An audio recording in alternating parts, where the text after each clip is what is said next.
A kú déédé àsìkò yìí, kókó inú ìwé ìròyìn la mú wá fún yín láti inú àwọn ìwé ìròyìn ilẹ̀ Nàìjíríà. Orúkọ tèmi ni Ọmágbémisọ́lá Ọmọlọ́gọ̀mádẹ àìjẹran ẹdán. Nàìjíríà ti di orílẹ̀-èdè tí wọ́n fi ń tọ́ka ìṣèjọba gidi pẹ̀lú àtúpalẹ̀ òfin tó lọ geere. Adarí iṣẹ́ fún World Bank Anna Bijad ni ó sọ èyí lánàá níbi ìpàdé pẹ̀lú Ààrẹ Bọ́lá Tinubu àti Igbákejì Ààrẹ Kashim Shettima ní ilé agbára ìlú Àbújá.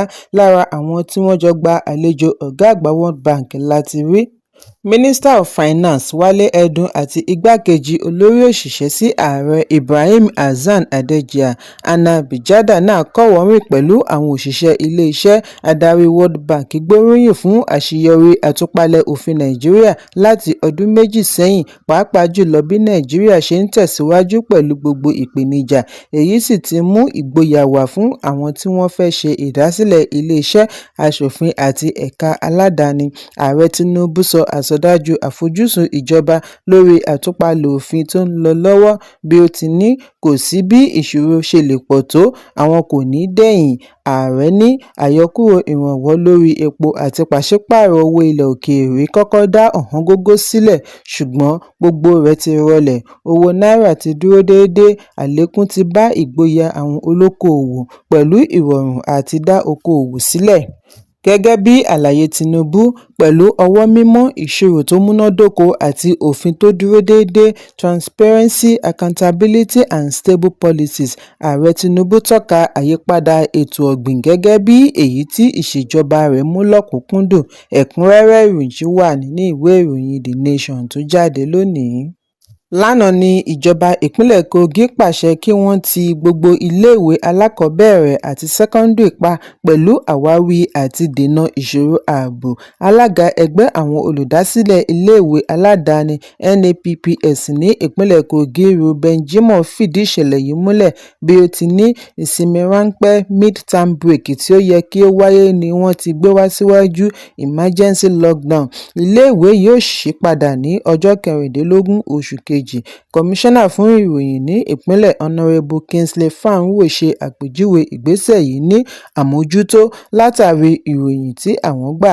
Níbi ó ti ń bá àwọn akọ̀ròyìn sọ̀rọ̀ ní ìlú Lọ́kọ́jà ni Fáńwò ti bẹnumọ́ wípé kì í ṣe ìbẹ̀rùbojo ló mú àwọn ti ilé-ìwé pa, ṣùgbọ́n láti ṣe ojúṣe wọn nítorí àti dènà ohun tí wọn kò lérò. Fáńwò ní Gómìnà Ahmed Ododo ti darí gbogbo àwọn àjọ ẹ̀ṣọ́ aláàbò láti rí i dájú wípé iléèwé wọlé padà ní ayọ̀ àti àlàáfíà láì da ètò ẹ̀kọ́ rú. Bákan náà ni ó gbóríyìn fún àwọn ẹ̀ṣọ́ aláàbò fún ìgbésẹ̀ oníkánmọ́kánmọ́ bí ó ti yànnàná bí ètò ààbò ìpínlẹ̀ Kogi ṣe jáfáfá tó. Kọmíṣánná ṣàlàyé wípé ààbò àwọn ọmọ, olùkọ́ àti iléèwé lápapọ̀ ṣe kókó, kò ṣeé dúnàádúrà. Ẹ̀kúnrẹ́rẹ́ ìròyìn wà nínú ìwé ìròyìn Daily Post tó jáde lónìí. Ilẹ̀ United States ti darí ikọ̀ ológun kékeré lọ Nàìjíríà fún ìgbà àkọ́kọ́ lẹ́yìn àdó olóró ojú òfurufú tí ó wáyé ní ọjọ́ Kérésì ọdún 2025 tí ààrẹ orílẹ̀-èdè US ṣe àpèjúwe rẹ̀ ní ìkọlù sí Islamic State targets lórílẹ̀-èdè. Bákan náà ni Trump ní ó ṣeéṣe kí ìkọlù mìíràn tún wáyé.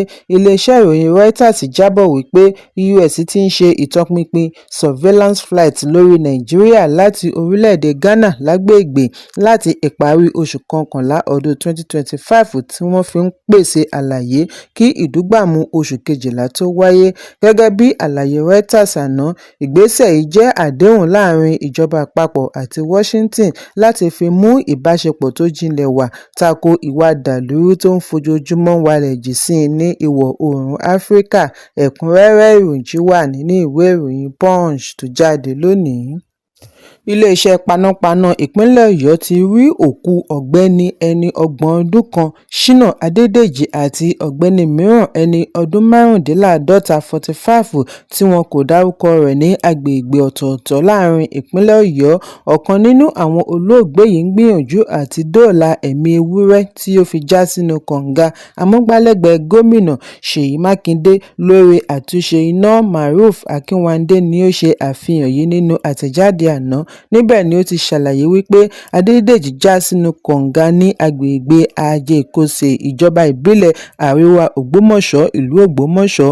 Òkú kejì ni wọ́n rí nínú kànga kan tó jìn ní Mọ́kọ́lá, ìjọba ìbílẹ̀ Ìwọ̀-oòrùn Mọ́kọ́lá ní ọjọ́ Ajé. Òkú tí wọ́n rí ní Ṣakí ló ń gbìyànjú àti dóòlà ewúrẹ́ tí ó fi rí ikú òjijì he. Akínwándé ṣàlàyé wípé ọ̀gbẹ́ni yìí ni ó fúnra rẹ̀ wọ inú kànga pẹ̀lú èròǹgbà àti dóòlà ewúrẹ́ tí ó fi há sínú kànga.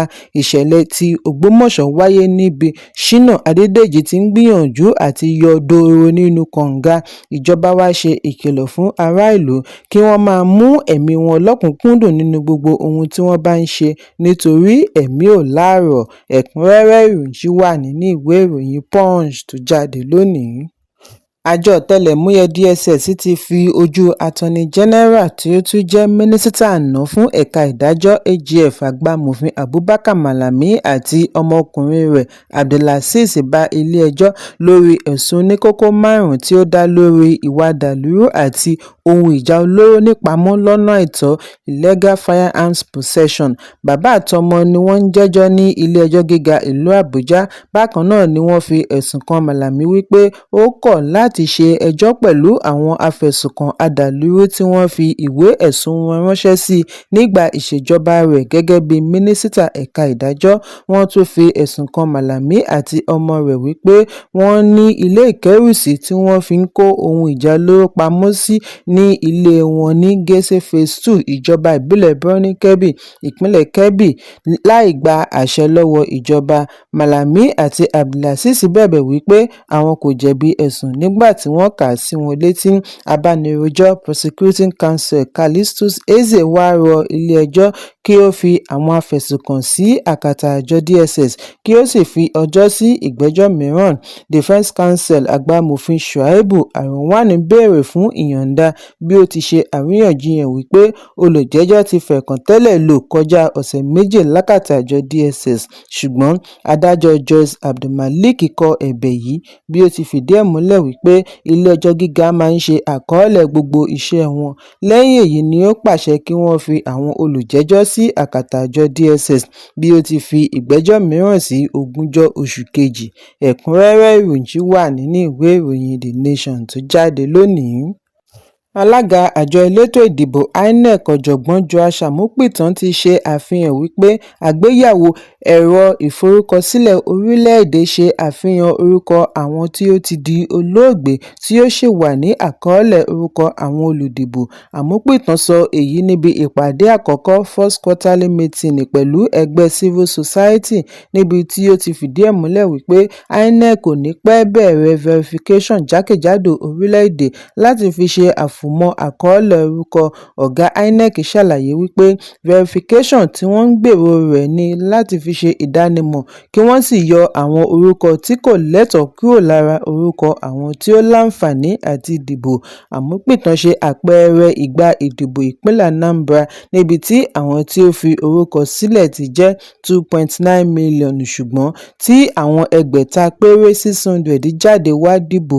Ó ní èyí jẹ́ ìdá 20 nínú ọgọ́rùn-ún 20% ti àwọn tí wọ́n ṣe ìforúkọsílẹ̀. Ìdí nìyí tí wọ́n fi gbé ìgbésẹ̀ mìíràn lórí àkọọ́lẹ̀ orúkọ tí wọ́n sì ṣe àwárí àwọn èèyàn jàǹkàn-jàǹkàn tí wọ́n ti di olóògbé ṣùgbọ́n tí orúkọ wọn ṣì wà nínú àkọọ́lẹ̀. Amupitan ní àwọn gbọ́dọ̀ ṣe àfọ̀mọ́ èyí nítorí òkú kò lè dìde níbojì wá dìbò. Bákan náà ni ọ̀jọ̀gbọ́n Amupitan ṣe àfihàn wípé timetable fún ètò ìdìbò ọdún 2027 ti délẹ̀ ṣùgbọ́n wọ́n ń dá a dúró nítorí àtúpalẹ̀ ètò ìdìbò tó ń lọ lọ́wọ́. Ẹ̀kúnrẹ́rẹ́ ìròyìn wà nínú ìwé ìròyìn The Nation tó jáde lónìí.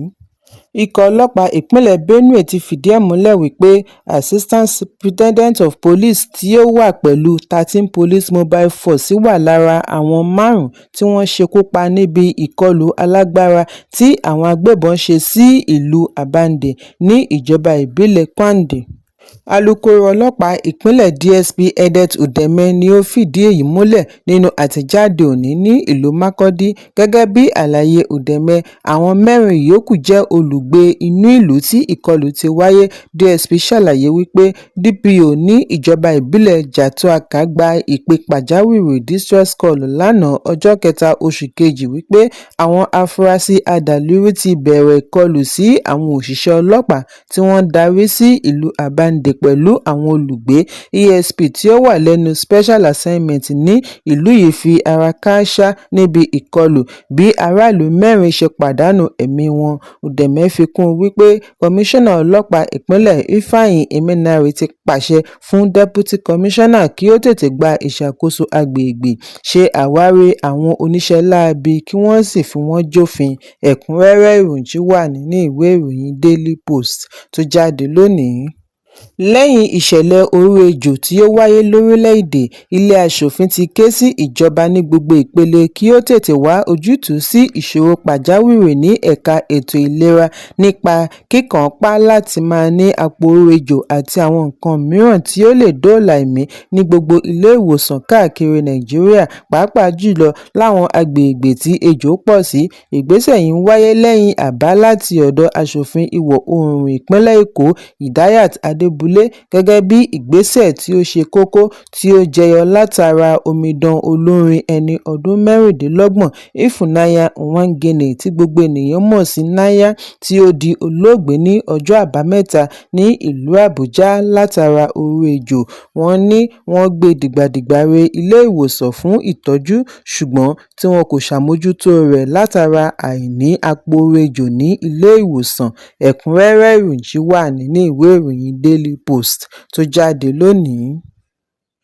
Kókó inú ìwé ìròyìn àsìkò yìí kò ní jù báyìí lọ. Ẹ pàdé mi ní ìrọ̀lẹ́ fún àkọ́tún ìròyìn. Kí a tó lọ, ẹ má ṣaláì fi àkíyèsí yín ránṣẹ́ kí ẹ sì bá wa subscribe sójú náà wa lórí YouTube kí kókó inú ìwé ìròyìn lè máa tẹ̀ yín lọ́wọ́ ní kíákíá.